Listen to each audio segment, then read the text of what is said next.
Wartawan seperti ayah saya yang dibungkam, sementara aktor intelektual masih bebas karena berseragam.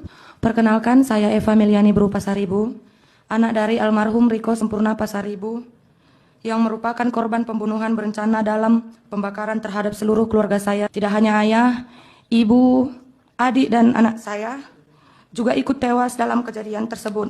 Bahwa peristiwa ini terjadi karena ayah saya memberitakan bisnis judi yang diduga dibekingi oleh oknum TNI sebelum pembakaran terjadi.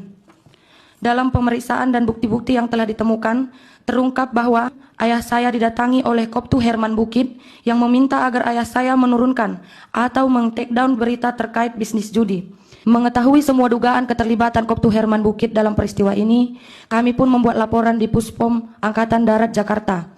Begitupun kami masih disuruh membuat laporan lagi di Medan. Kami mengikuti semua prosedur, tetapi berjalannya waktu, pihak Pomdam 1 Bukit Barisan tidak memberikan hasil pemeriksaan mereka. Yang mulia Majelis Hakim, perbedaan perlakuan antara pelaku sipil dan pelaku dari unsur militer sangat terlihat dari awal penanganan perkara. Para pelaku sipil ditangkap cepat, ditahan, diperiksa secara terbuka, dan proses persidangan berjalan dengan akses publik penuh. Sebaliknya, proses terhadap Koptu Herman Bukit tersebut berlangsung tertutup, minim informasi, dan tidak melibatkan mekanisme pengawasan yang memungkinkan keluarga korban atau masyarakat sipil melakukan pemantauan.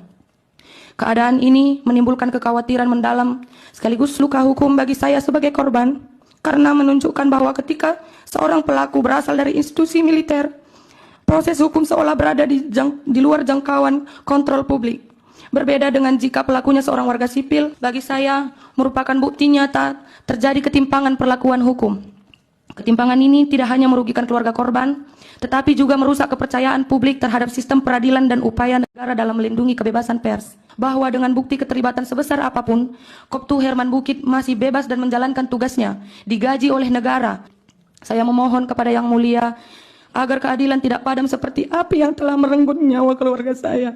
Saya memohon agar tidak ada lagi wartawan seperti ayah saya yang dibungkam, sementara aktor intelektual masih bebas karena berseragam.